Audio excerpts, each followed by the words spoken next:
It all started on a quiet Sunday morning, the kind where the birds are louder than the road noise, and all you want is a warm cup of coffee on your cabin porch.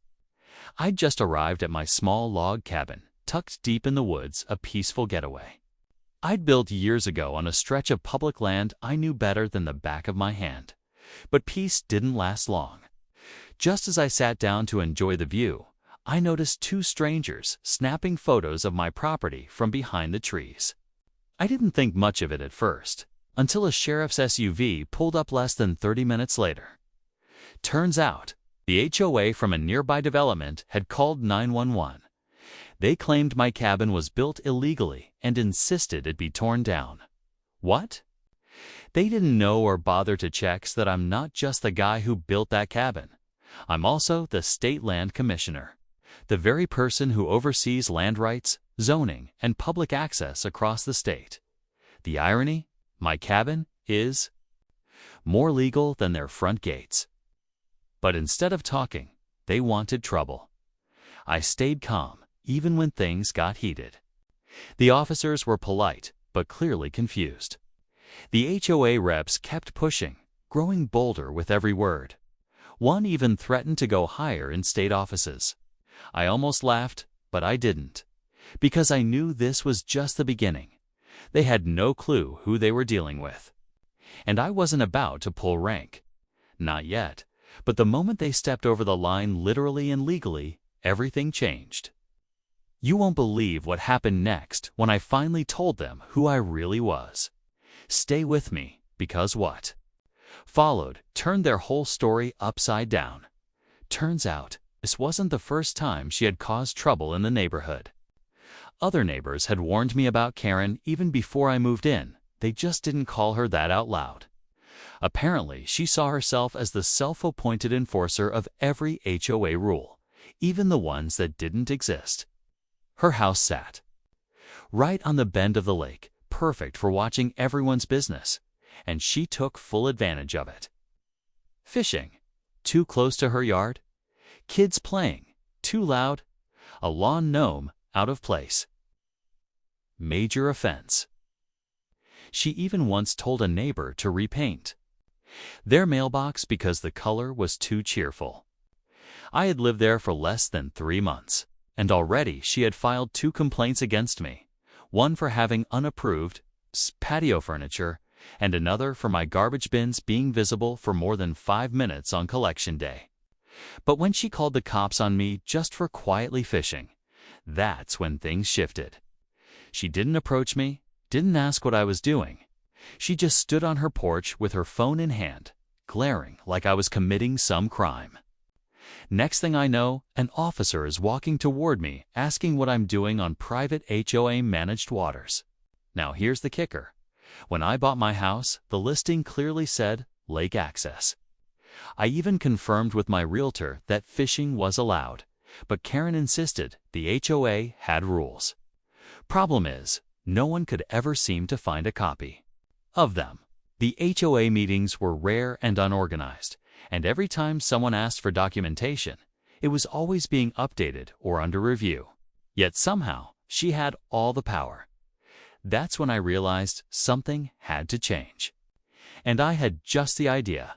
I started talking to other neighbors, just casually bringing up the lake situation, and it didn't take long for stories to start pouring out. One guy down the street, Rob, told me he once got a written warning from the HOA because his dog barked twice in a row during a morning walk. Another neighbor, Mrs. Carter, said Karen tried to block her from putting a small bench near the water, saying it was a hazard to the view. Turns out, a lot of people had been dealing with her, but no one wanted to push back. They were afraid of being targeted or fined. Karen knew how to twist things, and with the HOA board barely functioning, she basically ran things however she wanted. I started doing some digging. I found out that Karen used to be on the HOA board years ago, but stepped down, though no one really knew why. Despite that, she still acted like she had some official title. She kept a binder full of supposed rules, but whenever someone asked for access, she'd say it was confidential or still pending legal review. It felt more like a power play than anything official. She thrived off the control. The more I learned, the more it became clear this wasn't just about fishing. It was about someone using a position of fake authority to bully and intimidate anyone who didn't fall in line. And because most people just wanted peace, they stayed quiet. But I didn't move out here to be pushed around. I wanted to enjoy the lake, have my space, and not feel like I was walking on eggshells every time I stepped outside. That's when the idea of the boat hit me, not just for fishing, but for making a quiet statement. A way to challenge her without saying a word. What I didn't expect, though, was how far she'd go to fight back. I found an old but solid pontoon boat listed just a few towns over. Nothing flashy. Just something I could anchor close to my backyard and relax on without ever stepping foot on Karen's imaginary turf. Within a week, it was mine. I had it delivered straight to the dock behind my house, and the look on her face when she saw it, pure disbelief. She stood at her window, arms crossed, watching like she was waiting for me to do something illegal. I waved, she didn't wave back. At first, I kept things low-key.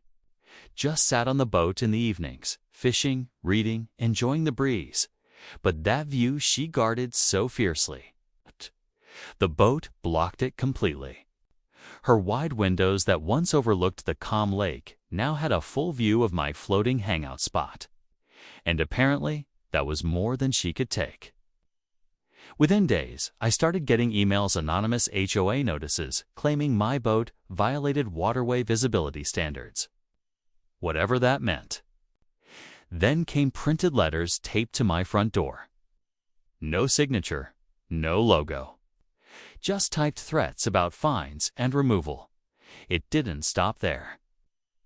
One morning, I came outside and found the rope to my boat mysteriously untied, the pontoon drifting just slightly from the dock.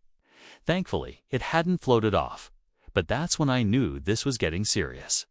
Someone had been on my property, probably late at night. That same week, I caught her pacing near the edge of her yard with a flashlight, pointing it toward the boat as if she was gathering evidence. I filmed her from my porch, quietly, not saying a word. Then came the final straw.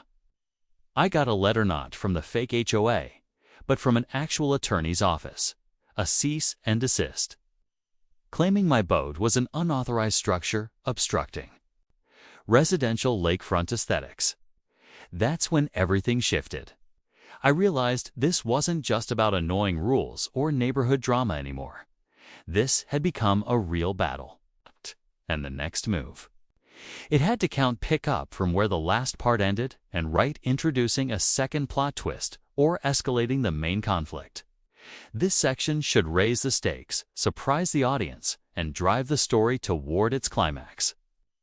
Keep building suspense without resolving the main plot, and maintain SEO with relevant keywords.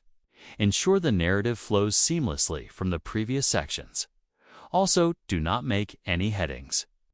Only write story in paragraphs. Also make the script human-centric and don't give feel of AI-generated. Also, don't create violated content which can affect YouTube policy. I wasn't about to back down, especially not over some fake legal threats. I took the cease and desist letter straight to a real attorney, a neighbor's cousin. Actually, and within minutes, he confirmed it was full of nonsense. No legal weight, no valid HOA signatures, and absolutely no enforceable code. Just scare tactics. That gave me the push I needed. I filed a formal complaint with the city and contacted the county office to request all public records on the HOA. What I found shocked even me. The HOA hadn't filed proper paperwork in over 5 years. No updated bylaws, no official board listed, no public budget reports. Technically, it wasn't even an active HOA anymore. And Karen, she had zero authority. Everything she had been doing was based on a shell organization with no legal standing. I printed out every document and made copies for each neighbor. That weekend, I hosted a small gathering on my boat. I invited everyone who'd ever dealt with her nonsense. We grilled, we laughed, and we passed around the paperwork. The very next morning, Karen stormed down to the lake, fuming. She demanded I remove the boat immediately. But this time, she wasn't met with silence. Rob stood beside me. So did Mrs. Carter, and 3 other neighbors who had always kept to themselves. One by one, they calmly told her she had no power here, that the HOA wasn't active, that she needed to stop. She sputtered, tried to argue, but the truth was laid out too clearly for even her to twist. And just when I thought it was all over, when I finally felt the weight lift, I got a call from the county office. Turns out Karen had been collecting dues for years from several neighbors, thousands of dollars, but with no legal HOA status and no trace of where the money went. She was now being investigated for fraud. So yeah, I got to keep my boat. But more than that, I helped free the neighborhood from a made-up system no one wanted. And in the end, the view she tried so hard to protect, it wasn't just blocked by a boat. It was replaced by a community finally standing up after everything calmed down. The neighborhood started to feel different, lighter somehow. People who used to keep their heads down began waving more, chatting by the lake, even organizing weekend cookouts. The fear that had hung over our community was gone. Karen's house, once the symbol of silent control, now just blended in like the rest. She kept to herself after that, and eventually a for sale sign showed up in her yard. No one seemed surprised. The boat became more than just a quiet protest. It turned into a meeting spot. Neighbors would stop by with coffee, bring their kids to feed ducks, or just sit and talk. The lake finally felt like it belonged to all of us, not just the ones who thought they could control it. And as for the HOA, a few of us got together and decided to form a new one, but this time with transparency and fairness. We held a real vote, wrote clear guidelines, and most importantly, made sure no one person could ever have unchecked power again. Looking back, the whole thing started with something as simple as fishing. But it was never just about that. It was about standing up for what's right, even when it feels like you're the only one doing it. It was about not letting fear win, and about reminding people that rules only matter when they're fair and made together. So yeah, I still fish off my boat. I still enjoy my lake. But the best part? Now, I do it knowing I helped give the community its voice back. And sometimes, when the sun sets just right over the water, I sit back, smile, and think maybe all it takes to change things is a little patience, a lot of heart, and a boat parked in the right place.